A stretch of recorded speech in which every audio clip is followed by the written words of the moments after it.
Hello guys, welcome to Choco Millionaire. This is going to be an interesting video, but I hope you can learn from this. Remember, I'm not an immigration consultant or an expert. I like to just bring people's lived experiences for you to learn. I have somebody on the call right now who had a very interesting experience at one of the airports here in Canada. He thought he would share for others to learn from it. I'm not going to show his face. He's only going to talk. Hopefully, you can learn a thing or two from it. Hello, sir. Welcome to Choco Millionaire. Yeah, good morning, sir. Thank you. Which province are you in right now? Ontario. You are in Ontario. And which country are you originally from? Nigeria. Nigeria. And what immigration document do you hold yourself? Spouse open work permit. Spousal open work permit. Did you get it from Nigeria directly? Did you apply from Nigeria straight for a spousal, or you came into the country and had to convert into it? I applied for it from Nigeria directly. Okay, because you have a spouse here. What is the status of your spouse? Yes. Student, international student. Your spouse is an international student. All right. Thank you very much. Something happened at the airport that you want to share. People are listening. You can go ahead, sir. Tell us about it. Okay. I came to the Toronto International Airport, and when we arrived, we passed through the scanning process, getting to where I'm going to get the permit, the work permit. Good.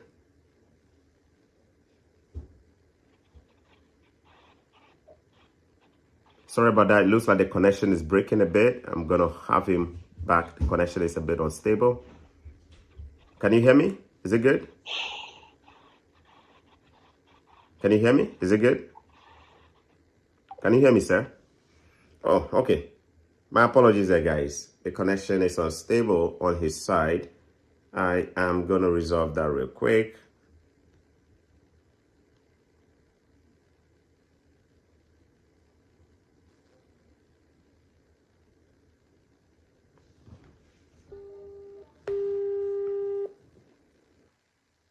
So sorry about the connection again. I have to call you back, but we are back. We are good now. Can you hear me? Yeah, I can hear you, sir. Thank you. You can go ahead. So you came through Toronto Airport. What month was this?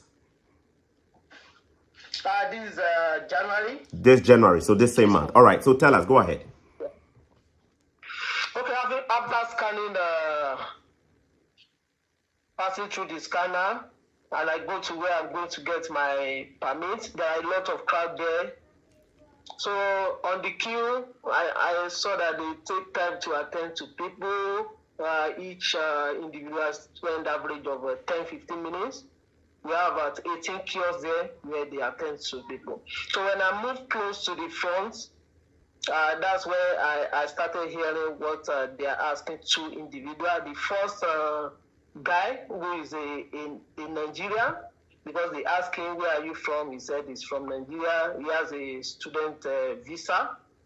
The CBCS officer asked him, why have you not paid your school fees? And the school has resumed. Why are you just coming now? The response the guy gave was because to the school directly. So the next question he asked him is, show me the money you want to pay, or you have the money to pay. So the guy couldn't provide anything, because the man keep asking, do you have credit card? Do you have the money in your bank account? Do you have anything? Show me. So he couldn't show anything. After a while, he said, you are not coming to school. You are lying. And the Nigerian guy said, no, I'm not lying. I want to come to school. He said, but the school has resumed, and you have not paid your school fees, the initial deposit. So the guy said he planned to come and pay here. He asked him, have you contacted the school? Did you have any communication between you and the school that you are having challenging pay, and when you arrive here, you are going to pay? So he couldn't provide that as well. So eventually, the the CVS, the officer told him that I'm going to send you back to Nigeria. Is there any reason why I should not send you back to Nigeria this night? Because you are not coming to school. So the man couldn't say anything. So he brought out a form, gave him a form, I asked him to go and sit down somewhere. Very unfortunate. The second, before we go into the second one, so most likely there could be a couple of reasons to explain this. This is my personal opinion. The gentleman from Nigeria said, who is a student, said he had problem making the payment. It could be because the banking system, you know, there is a bit of delay when you go through that form A from the banks trying to move funds from Nigeria outside. Is stressful. So maybe it's possible that he tried making the payment and he ran into all those bureaucracies in Nigeria. But what you can do is to kind of document the evidence of that, right? Document the evidence. Maybe you are having a conversation with the school. You've informed the school you're having this difficulty. The school is aware of it. So when the officer asks, have you informed the school? If the gentleman had initiated conversations with the school about that, that could have saved him. Secondly, if you really have the money will be there. Remember when you're applying for the visa, you had a bank statement. So maybe the bank statement could have been with you, or if it's your own money, you could have logged into your account and then let them see that you have the money. Remember the officer asked, you have credit card, you have debit card. He's trying to just find out if the money is available. But unfortunately, the guy didn't have it. Most likely... Yes, sir. You go ahead. I can say something. What I noticed is they are a bit patient before they make decision, because they gave him every opportunity to actually prove he has the money. Do you have this? He said no. Do you have credit card? Do you have anything to show that you have the money? The guy couldn't provide anything. In fact, at the stage, I remember he asked him, are you married? He said yes. He said, you are married, you are matured. You should be able to know what to do if you have problem paying your school fees. That's what I remember he asked him that are you married? He said yes, that you are matured. You should be able to know what to do if you have problem paying your school fees. Especially when the school has started already, right? Yeah. Anyway, so there could be possible reasons to explain. I said one of it could be that genuinely he had difficulty making the payment from A or from C or whatever form it is from Nigeria that delayed. But even if that's happened, then the evidence of the money should still be there. You have the money in the bank account or in your sponsor's account. You should be able to either show them the real evidence of that. That's why I said in my video there, come with your bank statement too. They may ask for it. When they ask you, pull it out, they know you have the money in there. Or you can log into your actual bank account and show them that the money is there. Or if it's a debit card or credit card, it could have even saved him that he has the money on it, isn't it? But he didn't have it, and it's coming in very late too. School has already started. In fact, most schools have already closed their registration already, right? So it is what it is. Now, it could also be, second reason, that he may have used an agent who gave him some bad advice. Don't pay fees. Come in, they'll clear you. When they clear you, disappear, do this, do that, do that. It's possible. Agent's hands may be involved there. It's also possible that the guy didn't use an agent. He's doing everything, acting by himself, doing his own thing, maybe gotten some advice and he has his own game plan of what he wants to do. But whatever it is, things didn't go as planned, right? Once you begin filling that form that they tell you to fill, most likely they're deporting you or sending you back home. Yeah, most likely. Well, I didn't witness that. I don't know what happened. Yeah, we don't know, but it's possible. It's possible that when they make you the form that they are sending you back home, possible, right? All right. Now you want to talk about the second one. The second one. Tell us about it. The second guy was a Ghanaian, and he had a visitor visa. So I noticed that when he approached the officer stand up from where he was sitting, went in. After like 4 minutes, he came back. And when he came back, he told him, what I heard is, there was no conference. He was holding a paper and he was showing the guy. Apparently, that's the paper the guy gave him, and he said, there was no conference. I've called. There was no conference. And the guy was like, there was a conference. He said, no, there was no conference. I've made call. I've called this number. There was no conference. So the guy was a bit confused, and he told him that, I remember because the guy was, I don't know why the officer made that statement, but I think it was out of a woman feelings. He said, you have a visitor now. They've given you a visa. Why did you lie? I remember he asked him that question, that they've given you a visa, you have a visa. Why did you lie? This document is forged. There was no conference. So he now asked him, that who booked the conference for you? The guy said he booked it by himself. He said, no, but this conference does not exist. There was no conference. That was what he was telling him. So after back and forth, the officer now told him that, I'm going to send you back to Ghana. So the man face change, and he asked him, is there any reason why I should not send you back to Ghana? Wow, he told him, yeah. He's giving him more reason. He's giving him the chance to explain himself. Give me a reason why I shouldn't send you back. On the officer, is the officer a black or what's the officer? What's the race of the officer? Black, white, Asian, black guy. No, he's a black guy. Yeah, black guy. So he said, give me the reason why I should not send you back to Ghana. And the man said, I have a fever. And everybody started laughing, including all the officers on the desk. Everybody started laughing. Fever catch the man. Fever catch him. Yes. He said, I have fever. I don't know the implication of that statement, but everybody just started laughing. So, in fact, all the officers, everybody started laughing in the hall. So but did you also laugh though? Did you also laugh? I laughed. Everybody on the line started laughing because fever. So I don't know. So after a while, the officer now asked him again, did you have relative here? Do you have, where is your father? He said Ghana. Your mom said Ghana. Do you have a sister in Canada? Do you have brother in Canada? Do you have any friends anywhere in Canada? The guy said no. So at that point when he said no, he told him, take this form, go and fill it, sit down there. That same form again. Remember the previous guy from Nigeria, take this form, fill it? Yes, but it's different officer. Different officer, but they are all saying the same thing, take a form and fill it. And fill it. I don't know if it's the same form they are giving them because I can't actually see. We can't tell. Yeah. They gave them form and asked them to go and sit down somewhere. I see. Wow. So the guy caught fever.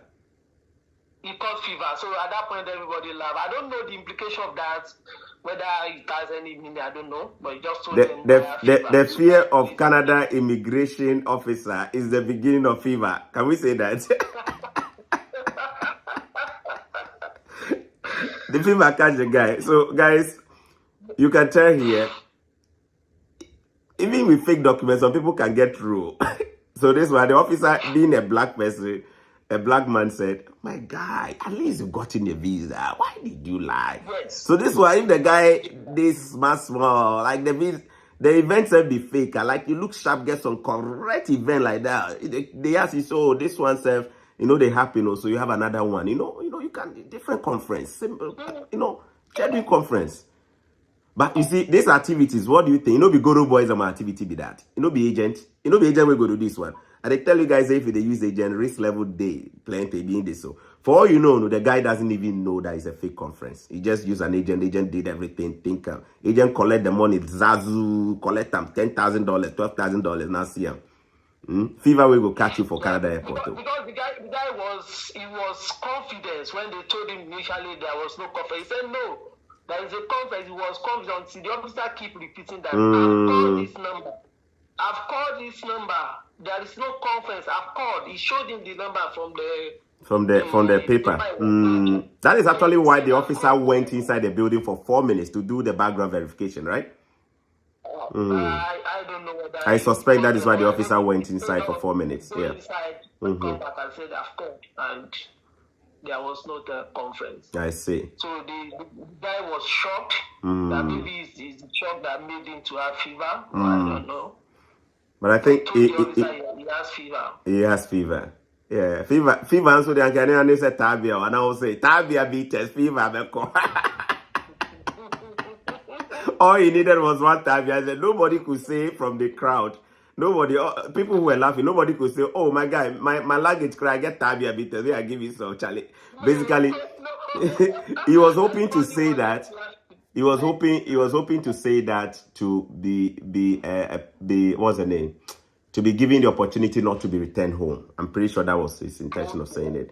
But I don't know how much of that would save him. There's also another guy that I talked to. He said when they got to the airport there, they realized that Yawa was about to gas. Guy quickly just raised his hand and say, "Oh, I surrender." When we say I surrender, I drew time. You don't understand I drew now. The guy chop and drew quick. It's not easy. But you yourself, when you were standing there in the crowd, in your queue, you said there were about 18 different kiosks at the Pearson Toronto airport. Everybody was getting attended, crowd. And then you watching people going through this thing, how did it make you feel? Were you scared at any point yourself, knowing that you yourself you're about to go through screening? No, I was not scared. I was relaxed because I've actually watched one of your videos that talk about preparing and document you may need to get a work permit on arrival. So I have an envelope with me, and in that envelope, in fact, it was filled with documents. So I've actually prepared and getting everything ready. So I wasn't scared. I was just relaxed. So when it was my turn, they just called me next, approach, I think 12, kiosk 12 or so. So when I went there, I met the guy. So when I gave him my passport and the letter of introduction, he looked at it, and the only thing he asked me is, do you have your wife permit, study permit? So I have a copy with me. I gave him the copy. He collected the copy.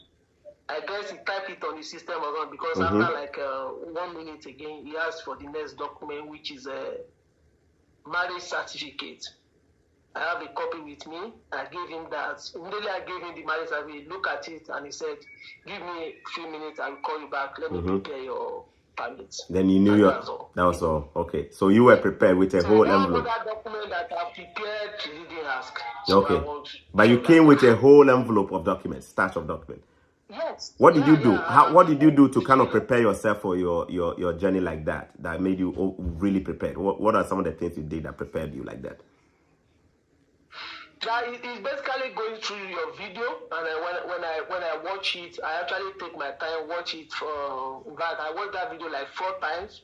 I make jots, I make notes, jot some things down. I will need this, the kind of question they can ask, document that I will be needing, and I packed everything. Okay. Print everything, arrange it in the envelope. So okay. I believe you're referring to the video on what questions to expect that I did, huh? Yeah, potential questions too. Okay. Like this when you are driving. The one yes, I was with my kids and I was driving. Yeah. Beautiful. Yeah. All right, Daddy, thank you so much. Is there anything else you want to say to people that may be watching that they will learn from what you've seen at the airport? What advice or opinion will you share with people? Personal advice. Yeah. What I will tell people is make sure whatever you are doing when you are applying for the visa, like you used to tell us, make sure you do it yourself. If you are using agents, make sure you know every details of the application. And secondly, don't try and be smarter with the system. Don't use any forged documents because they have a way of getting. Okay. If you have every genuine document and your documents are real, everything is okay. From what I noticed, they are not that harsh, not that they are looking for ways to just be harsh on people. No. Even when they caught those guys, they are still being friendly and giving them opportunity to explain themselves before they make the final decision. So if you prepare very well, you don't have anything to fear. Thank you. Thank you so much, sir. Yeah. Enjoy your time here in Canada with your wife. Did you come with your kids as well? Your kids, are the kids here? Your kids and your wife are here. So enjoy your time now. The weather is really cool, so enjoy the best of time with your family, okay? No, I'm actually enjoying the weather, so I don't have problem coping with the weather. All right. Thank you very much. Yeah. Now, he reached out and said he wanted to share this story, and you can see that he's sharing it without showing his face. This could also be you. Do you have an experience that you like to share for people to learn from? I believe there are so many stories we can all learn from, so that we can kind of, prepare ourselves well. I give you the opportunity to do that. You can directly send me an email, chocomillionaire@gmail.com, with the title that you like to share your story, whether in a live video or without showing your face and just an audio. I'll give you the opportunity to do that. All right. And remember, my PA is also there for those of you who want to just get in touch with my PA as well for the comment. That's also there. But Daddy, God bless you so much, and thank you for sharing. We'll be in touch again. God bless you. Take care. Thank you. Okay, bye.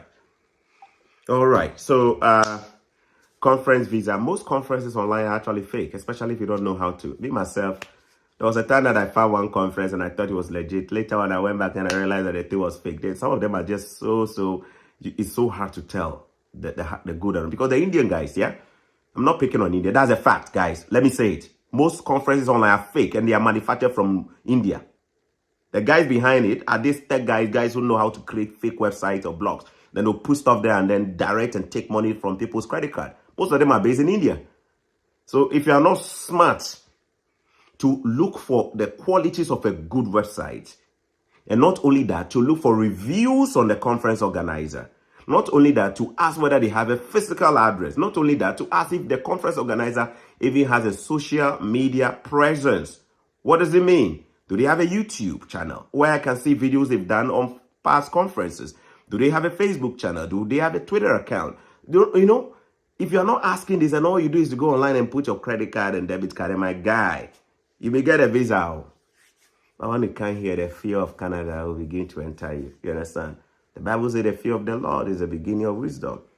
Unfortunately, the fear of Canada does not produce wisdom. It produces fever. See, if you think others should see this video, make sure you're sharing it on your platform. It could help somebody. If you like, don't share it. When you go through it, you will look for me and you come and share it on the platform yourself. God bless you. Have a good day. Give it a thumbs as well. Like the video if you also enjoyed it. God bless you. Take care. Bye.